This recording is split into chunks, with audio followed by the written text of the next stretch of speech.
खाद के कालाबाजारी का क्या कारण है? बेगूसराय में खाद की जो कालाबाजारी हो रही है वह प्रशासन द्वारा प्रायोजित है। इसलिए कि बेगूसराय का भ्रष्ट प्रशासन, जिला समाहर्ता हो या डीओ हो, ये सारे लोग होलसेलर से मोटा रकम लेते हैं, जिसके वजह से होलसेलर भी मनमानी करता है और मनमाने दाम पर रिटेलर को खाद देता है, जिसके वजह से बाजार में कालाबाजारी ये जारी है। सच बात यह है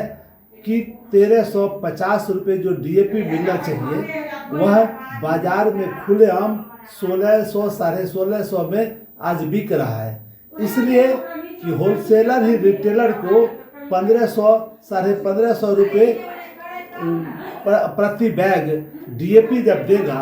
और जब 265 रुपया में यूरिया देगा तो स्वाभाविक है कि कीमत पर रिटेलर नहीं बेच पाएंगे। और चूँकि ये दिन के उजाले में खुलेआम ये चोर बाजारी कालाबाजारी हो रही है और प्रशासन मौन है, इसका मतलब है कि प्रशासन की भी इसमें सहभागिता है, प्रशासन भी इसमें मिला हुआ है। हम लोगों ने देखा है बेगूसराय में जब यहाँ संजीव हंस जिला समाहर्ता थे, उस जमाने में डीएपी 486 के बदले 550 600 में बिका करता था। तब किसान आंदोलन ने उस समय के जिला प्रशासन संजीव हंस को और होलसेलरों के खिलाफ संघर्ष करके मजबूर किया था और उस समय एक व्यवस्था हुई थी कि किसानों को सही दाम पर डीएपी मिले। मगर आज नंगा न छोड़ा है जिला प्रशासन, चूँकि सरकार का कोई नियंत्रण नहीं है और बिहार का सबसे भ्रष्ट प्रशासन अभी बेगूसराय में विराजमान है। इसलिए बेगूसराय में किसानों को दिन दहाड़े लूटा जा रहा है, चाहे वो देवी प्रसाद मस्करा हो, चाहे वो हरियाली ट्रेडर्स हो, चाहे वो माधवी खाद भंडार हो, चाहे वह गिरधारी का खाद दुकान हो। सभी दुकानदार जितने भी होलसेलर हैं रिटेलर को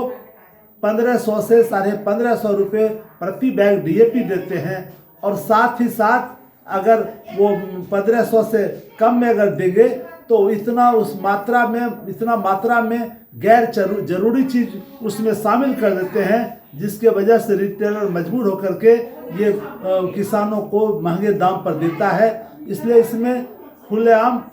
जो प्रशासन है, यहाँ का जिला कृषि पदाधिकारी, उसके देखरेख में ये लूट हो रही है। हम समझते हैं, मांग करते हैं बिहार सरकार से कि बेगूसराय में ये जो खाद की कालाबाजारी, सिर्फ बेगूसराय नहीं बल्कि संपूर्ण बिहार में जो खाद की कालाबाजारी है उस पर अविलंब रोक लगे और किसानों की जो लूट दिन दहाड़े हो रही है, अगर इस पर नहीं होता है तो 23